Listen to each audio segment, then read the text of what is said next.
Hello, readers. Welcome to reading class with me, Miss Taylor. I'm glad you're here. Alrighty, so let's get started. Do we have our textbook? Check. Bookmark or finger to follow along. You'll also need your workbook and a pencil. All right, we're going to remember to track with our finger to read each word carefully and pay attention to end marks. Some of our goals, we're going to read with accuracy and expression. We're going to understand what's happening in the story, and we're going to make connections to characters' feelings. And of course, we're going to enjoy the story. We know that reading is thinking. There's so many things going on in our brain as we are reading. We're making connections. We're visualizing. We're kind of making a picture in our minds of what's happening. We're asking questions and wondering. We are kind of summarizing and thinking about what is worth remembering. We are predicting, kind of taking some guesses as to what's going to happen next. And we are inferring, we're figuring things out, and we're synthesizing. We are kind of generating new ideas, all kinds of things going on in our brains. All right, before we read today's story, we have some facts we are going to review because we've been learning a lot of facts about the solar system and about Jupiter and some spaceships. So let's review some facts. So everybody, tell me how far it is from Earth to Jupiter.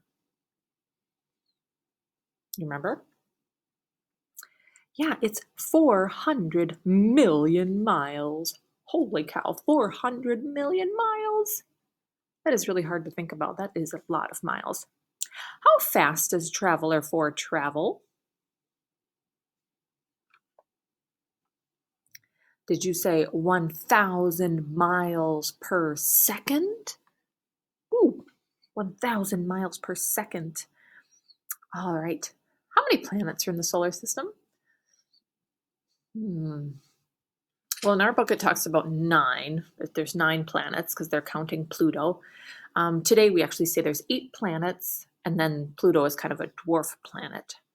All right. How many suns are there in the solar system? Just one, right? Just one sun in our solar system. The sun is the only part of our solar system that is burning, and the sun gives heat and light to all the other planets, right? What is the largest city in Japan? Did you say Tokyo? Ding, ding, ding. Which direction would you fly to get from Vancouver to Tokyo? So Vancouver's in Canada. You're flying west. Yeah, you're flying west over the Pacific Ocean and you're getting to Tokyo, Japan. And Tokyo is that largest city in Japan. And let's name the planets in order, starting with Mercury. Mercury, Venus, Earth, Mars, Jupiter, Saturn, Uranus, Neptune. And then if you want to count Pluto, you can, or you can think of Pluto as a dwarf planet. So we have Mercury, Venus, Earth, Mars, Jupiter, Saturn, Uranus, Neptune. And if you'd like to count our little dwarf planet, Pluto, he's right there. Alrighty.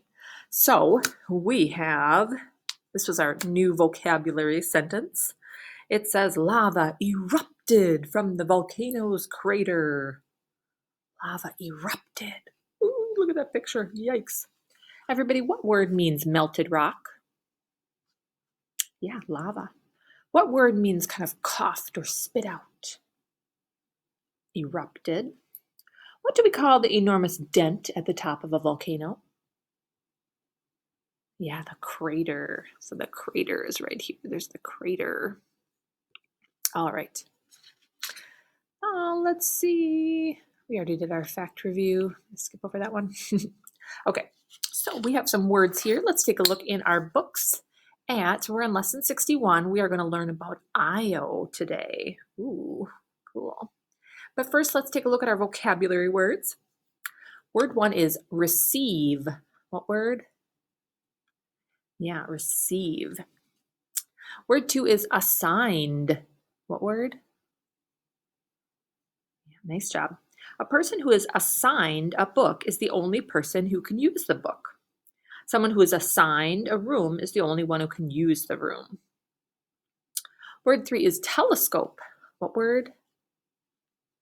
And word 4 is lava. What word? Yeah, nice job.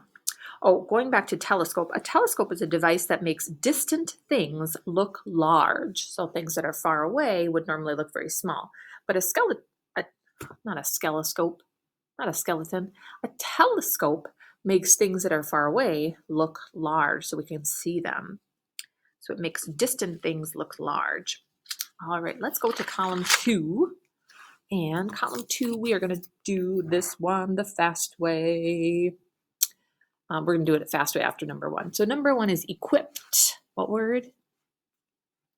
Yeah, when you're well equipped for doing something, you have all the supplies you need to do that job. So if you're well equipped to go out in cold weather, that would mean you have a jacket and hat and mittens and everything you need for cold weather. All right, so the next one, we're going to do the fast way. Gases. Say gases. Erupting. Surrounded. Towers. Impressive. Something that's impressive is like, wow, nice work. That is impressive. All right, and column 3. Column 3, word 1 is dome.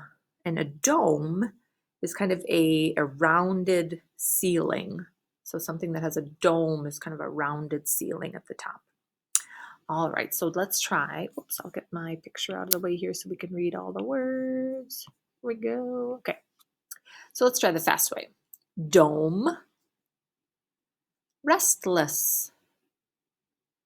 Instead. View. Soup.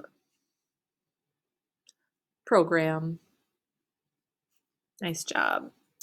Alrighty, so let's read about Io. Ooh, all right.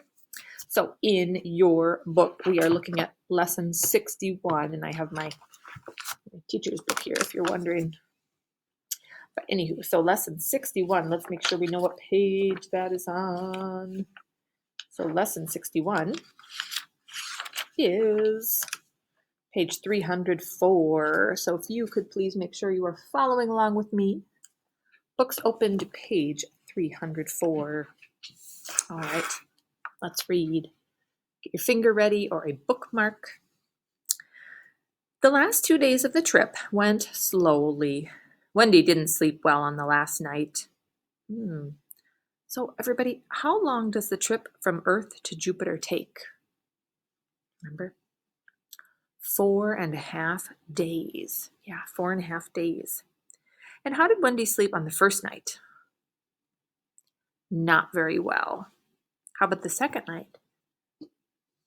Yeah, she slept okay. How did she sleep on the last night? Not very well. How many more nights will she sleep on Traveler 4 before she reaches Jupiter? None. Yeah. Wendy was getting very restless. She could hardly wait to get to Jupiter. And maybe you have a connection too. If you've ever been really excited about something, you feel really restless and you have trouble sleeping. I know that's happened to me when I'm excited about something. She could hardly wait to get to Jupiter. Actually, the spaceship would not land on Jupiter. It would land on one of Jupiter's larger moons, named Io. Ooh. Everybody, would the spaceship land on Jupiter? No. Where would it land? Yeah, on one of Jupiter's largest moons called Io. Jupiter has a gravity that is much stronger than that of Earth. A large man weighs about 200 pounds on Earth. That same man would weigh 500 pounds on Jupiter. Ooh. That man would weigh so much on Jupiter that he could hardly stand up. He would feel as if he were carrying 2 people on his back. Wow. Can you imagine what that would feel like? It'd be really hard to stand up. So that's how it would feel on Jupiter. Much stronger gravity. So kind of like you would feel like this pressure and this force of gravity pulling you down towards the surface. There was another reason that the spaceship would not land on the surface of Jupiter. The planet is surrounded by a thick layer of gas. The surface of the planet is dark. Even with bright lights, it's impossible to see more than a few meters. You could only see a few meters, a mighty meter. So there is a thick layer of gas that's surrounding Jupiter. And it's also very dark, very hard to see. Be like, can't really see. So instead of landing on the surface of Jupiter, Traveler 4 would land on Io, a moon about as big as our moon. Okay, so we can kind of imagine what our moon looks like. And Io is about the size of our moon. So Earth, remember Earth only has one moon. Jupiter, 63 or even more. Nowadays, scientists know that we have even more moons than that on Jupiter. Io is very close to the surface of Jupiter. There are no gases surrounding Io. In fact, there's nothing but empty space surrounding Io. Io floats through space, and it moves around Jupiter very fast. Io goes all the way around Jupiter in about 2 days. So it takes Io 2 days to go around Io. 2 days. The last morning on Traveler 4 was very busy. The flight attendants showed the passengers how to put on their spacesuits. Remember, one of the flight attendants said, there is no oxygen on Io. There is oxygen inside the space station, but when you go outside, you must wear your spacesuit, or you'll die. Ooh, it's really important to wear that spacesuit because there is no oxygen on Io. So when you walk around an Io, you must wear your spacesuit. You simply must. The attendant continued, when you leave the space station, you must go with another person. Your spacesuit is equipped with an automatic radio that tells you where you are and how to get back to the space station. The radio also tells you how much more air you have in your oxygen tanks. Okay, so the automatic radio in the spacesuit tells you where you are, it tells you how to get back to the space station, and it tells you how much air you have in your oxygen tanks. So this automatic radio sounds very important. It tells you where you are, where am I, how to get back to the space station, that would be really important, and how much more oxygen you have left. And that would be important to know, because if you're running low on oxygen, you would need to get back to the space station. The spacesuit was very heavy. The flight attendants helped Wendy and the other passengers get into their suits. 2 large tanks were attached to the back of each spacesuit. These tanks held oxygen that the person would breathe. So there are the oxygen tanks that's filled with the oxygen that people would need to breathe on Io while they're walking around. Look at the picture of the spacesuit. All right, so everybody touch the 2 oxygen tanks. Maybe you can look in your book at the picture on page 305. You can touch the oxygen tanks. Now touch the helmet. The passengers could hardly walk in their spacesuits. Wonder why? I think. Yeah, they're so heavy. Can you imagine this really heavy suit and helmet and oxygen tanks that you were wearing? Don't worry, the flight attendant said. Io is quite a bit smaller than Earth, so the gravity on Io is less than it is on Earth. That means you won't feel very heavy in your spacesuit when you walk around on Io. In fact, you should be able to jump 8 feet high on Io. Whoa, 8 feet high. So 1 foot is about the length, or is exactly the length of a ruler. So if you have a ruler, that's 1 foot. You could jump 8 feet high on Io. Oh my goodness. So Miss Taylor, I'm just a little bit taller than 5 feet high. So you could jump taller, higher than Miss Taylor is tall. Whoa, 8 feet high. That would be really fun. Let's see, where are we? That should make you feel like a super basketball player. Yeah, that would be so fun to jump 8 feet high. Wow. All right. And so the spacesuits would not feel very heavy on Io because Io is smaller and there's not as much gravity. So there's not as much force pulling you down. So you could jump 8 feet high. Woo. So, yeah, just kind of imagine jumping 8 feet high. Yeah, that would be like higher, even higher than I can reach if I stretch up, because like I said, I'm almost about 5.5 feet tall. And then even reaching way up high would be like taller than me standing up and reaching. Let's see. Oh, and even if you have a parent who's really tall, like some of you, maybe your mom or your dad, they might be really tall people. Like usually tall people are like 6 feet tall or even taller than that, but people are not 8 feet tall. So even if you have a really tall mom or dad, it would be like jumping even higher than they are. So cool. After the passengers walked around in their spacesuits, they took them off and put them away. Ooh, do you remember where they're going to put them? Yeah, probably in the cabinets. In the middle of the afternoon, the engines of the spaceships started up. So the engines must not have been starting, or must not have been running before that. Remember, that would just kind of float through space. Because they don't really need engines in space, because there's not that air pushing against it. It's just, they're just kind of floating along. Ooh, I'm going to go to the next picture for us. It's so neat. The engines are slowing us down, a flight attendant explained. It will take us about 3 hours to slow to the same speed that Io is going. The view outside the window was incredible. The planet Jupiter was so huge that it seemed to cover half the sky. From time to time, the flight attendant pointed out interesting facts about the planet. At one time, she said, if you look at the lower half of the planet, you'll see a part that looks something like an eye. Wendy could see it clearly. The attendant said, that eye is 2 times as big as Earth. Wow. So do you see this shape here? Kind of looks like an eye. Just this part of Jupiter is twice as big as Earth. In other words, you could fit 2 of our Earths right inside the eye of Jupiter. Wow. That's really crazy and amazing. So 2 Earths could go in just this little eye of Jupiter. Wow.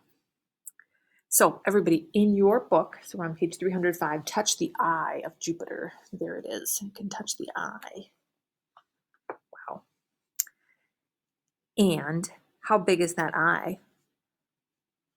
2 times as big as Earth. You could fit 2 of our Earths just in the eye of Jupiter. Wow.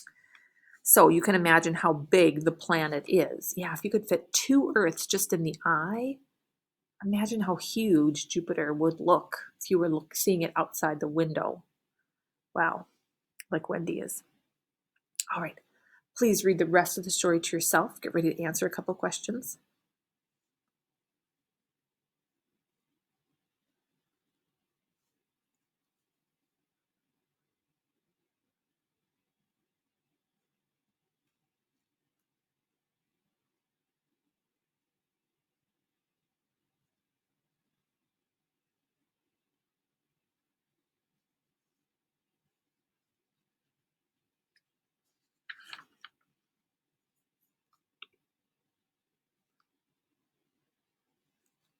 All right, if you're still reading, pause the video.